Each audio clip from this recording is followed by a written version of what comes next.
Tiny insects start burrowing through walls of meat. They claw at nerves and sinew, surrounded by viscous, amber fluids. They're so young and already so hungry. The patient throws himself up against the padded white walls of his holding cell, screaming in agony and clawing at his throat. "Doctor, help me! It's burning!" He screams out, but his speech is oddly slurred, as though there's something blocking his airways. And there is. Inside the man's throat, raw, red flesh is giving way to a growing mass of hard, orange cysts bulging out of his delicate tissues. They pulse and throb, like each one has its own little heartbeat, sending waves of sharp, jagged pain all the way down to his stomach. He can feel them growing in his sinuses, these tough, bulging pustules squeezing into his airways like calcified snot. "Please, please!" The words become a strained, hacking cough. It feels like a clenched fist in the back of his throat, slowly opening its hand, hot and painful. He holds his throat and squeezes, as though trying to force it all up. Then, the bulbous nodes lining his throat and sinuses like the spikes on a studded belt begin to pop. It feels like he's drowning, choking down a tide of hot, sour pus. And the tickle of tiny legs and unfurling proboscises, he gags and unleashes a jet of thick, yellow vomit, alive with movement as it hits the ground. His airways are clean. He can scream again, but this time, more than just air comes out. A tide of dark, moving fog comes spewing out from between his cracked lips and dirty teeth. Mosquitoes. Thousands of them. The new colony letting off a terrible collective drone. They exit his mouth, his nose, and as he feels himself start to cry. They crawl out from underneath his eyes, each one feeling rough as a grain of sand against his tender eyeball. He can barely even see the room around him amidst the swarm as he passes out. His body hits the floor with a weighty thump as the mosquitoes he just birthed circle back around to feed on him. Up above, the dark, dispassionate eye of the security camera watches. It's seen enough. There are 4 automated hoses up in the corners of the testing chamber. Each sprays out a thick jet of flammable liquid and then ignites it, setting the room, the mosquitoes, and the unfortunate test subject ablaze. This is to be considered a failed experiment, one of many. No matter. They'll try again tomorrow. About a kilometer underneath New York City, below the streets, the subways, the rat-infested sewer pipes, lies a testing facility shrouded under absolute secrecy. And no, this isn't one of the many global containment sites of the SCP Foundation. It's a private lab, owned by the Parasol Pharmaceutical Corporation, one of the largest internal conglomerates of its kind anywhere in the world. A junior scientist at the company walks into a nondescript cold storage building hidden down a back alley. Inside the building, putting a secret code into the lock of what appears to be a broom closet causes it to open up to a long, dark hallway within. When he reaches the end of the hallway, a biometric scanner for his eyes and fingerprints and a voice scanner for his verbal password gives him clearance to an elevator that leads him down, down, and down. The dark eye of a security camera watching him through the entire descent. He graduated cum laude for pharmacology at Harvard before being headhunted by Parasol. After that, he spent several years working on the company's more above-board projects, where he demonstrated his intelligence, work ethic, and most importantly, his absolute loyalty to the company. That was when his supervisor got in touch about a promotion, asking him whether he'd be willing to take a pay raise in order to sign several NDAs around something known only as Project Pupé. He was told in no uncertain terms that if he ever broke this NDA, the repercussions would not be purely legal. Parasol had the resources to make him and everyone he loved disappear off the face of the earth, along with anyone who dared ask questions about them. For most people, this would have made them say, "Thank you for the offer, I'm flattered, but I'm happy where I'm at." But of course, the junior scientist is not one of these people. After the 5-minute descent, the elevator doors open up to a spotless lobby. It's a cocoon of plexiglass and white linoleum tattooed with the sleek and minimalist Parasol Pharmaceuticals logo, where several armed guards wait behind a desk.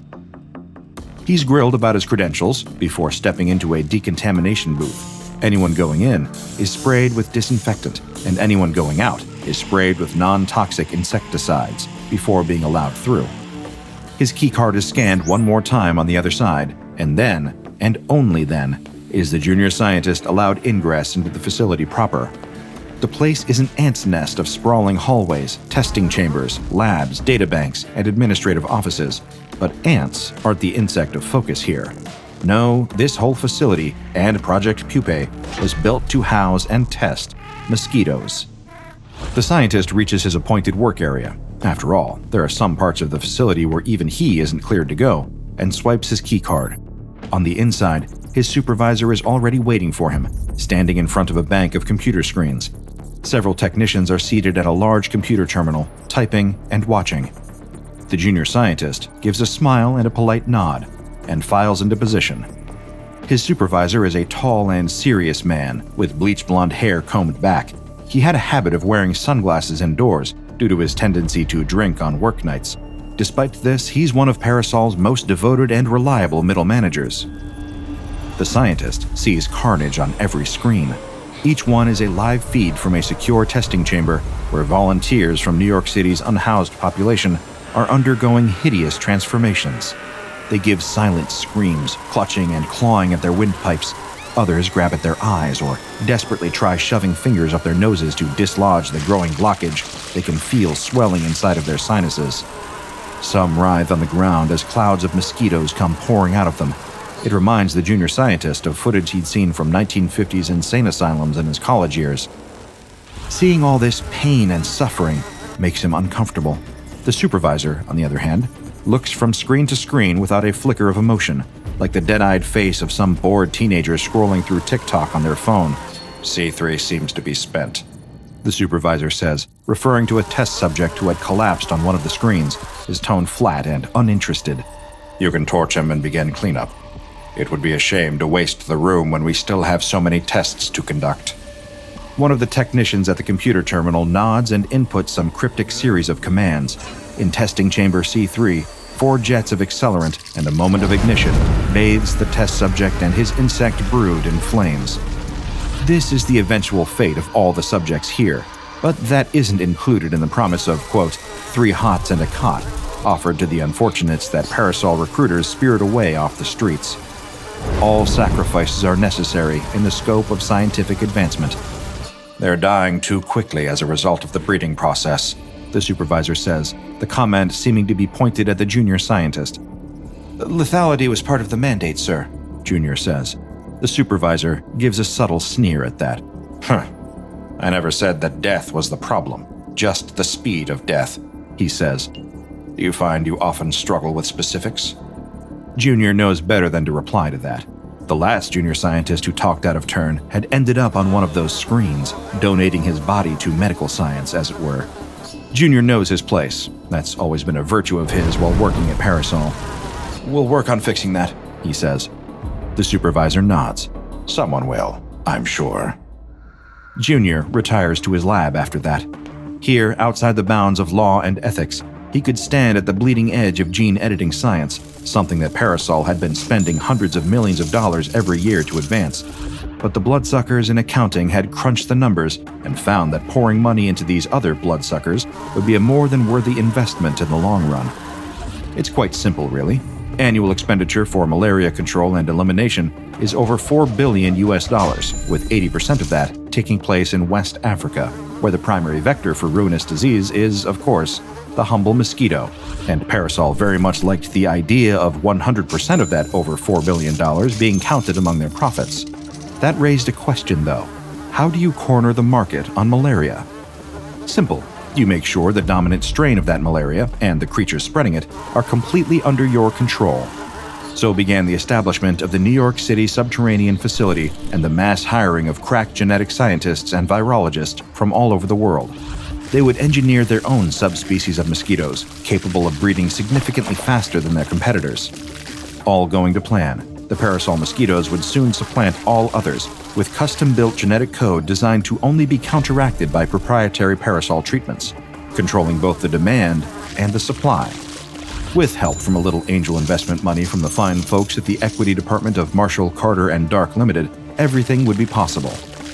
Now, Junior thinks as he approaches his electronic microscope. If only there was a way to stop the hosts from dying before they had a chance to buy those wonderful Parasol antivirals. Meanwhile, a few floors down from Junior's lab, a cleanup crew in hazmat suits enters testing chamber 3, where the most recent failed test subject has been incinerated. All that's left is burnt remains scorched onto the fireproof walls and floor, the stink of accelerant and burnt meat. Their job is to hose down the room, bag any remaining material for further destruction, and generally prep the area for the next test. They've done this so many times now, and they're so absorbed in their work that they've started to behave automatically. Some wear earbuds and listen to music or podcasts to make the monotony of soaking and scrubbing less painful. They don't notice the subtle buzz of one surviving experimental mosquito flying out of the open door as they enter to do their dirty work. After all, who can really pay attention to one little mosquito? The insect swoops and weaves through the halls of the facility, too small for any camera to detect, until it finds its way into one of the lower-level administrative offices.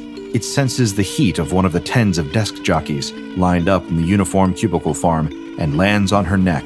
The creature's proboscis pierces her skin and begins to drink her sweet, sweet human nectar. It's only able to do this for a moment or so before her hand instinctively shoots up to the back of her neck, crushing the mosquito. But it's already too late. The retrovirus has already entered her system, and over the following hours, it'll begin to rewrite her genes.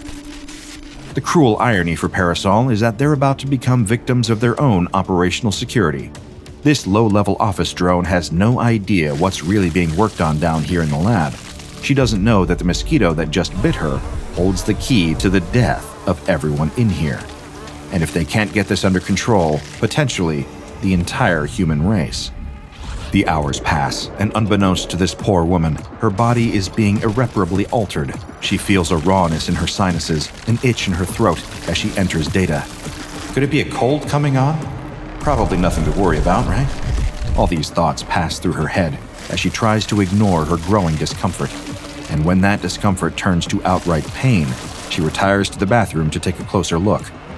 She stands in front of the mirror and opens wide, staring back into her own throat. And that's when she sees it. The wall of pulsing orange cysts rhinestoning her esophagus. It's the most vile thing she's ever seen.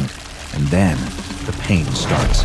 So severe, she immediately collapses on the ground, coughing and retching. Her throat and sinuses feel like they're on fire. It hurts so much she can't even scream. But when her head wrenches back in silent agony, she feels it, the popping of those awful bubble-wrap cysts. A tide of ravenous mosquitoes cascades fountain-like out of her throat, filling the bathroom as a buzzing pall and descending on the mother that birthed them for their first ever meal. If left here for long enough without being burned, every single cell in the woman's body would become an egg for more of these abominations. And your average adult female's body contains 28 trillion cells. When someone else enters the woman's bathroom to powder her nose, the flood of mosquitoes immediately overwhelms them, covering their body and flooding out into the hallway through the open door.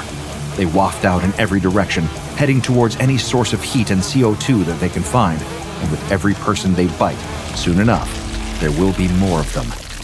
The junior scientist has spent the better part of the day testing blood samples, almost lulling himself into a state of repetition-induced trance, when he hears the screaming outside. There's frantic footsteps, cries of pain, even gunshots. What on earth is happening out there? He's a smart guy. He knows better than to go open the door and check.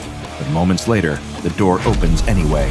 The supervisor is standing there, collapsing through the doorway, his body covered in a writhing fur of feeding mosquitoes.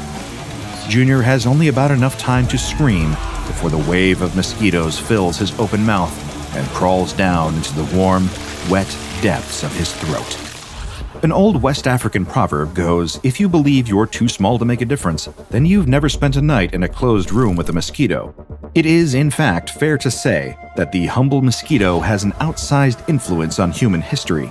It's the world's deadliest animal to human beings, killing anywhere from 750,000 to 1 million people each year globally by spreading malaria. So it's really no small thing when I say that SCP-149, codenamed the blood flies, are still, somehow, so much worse.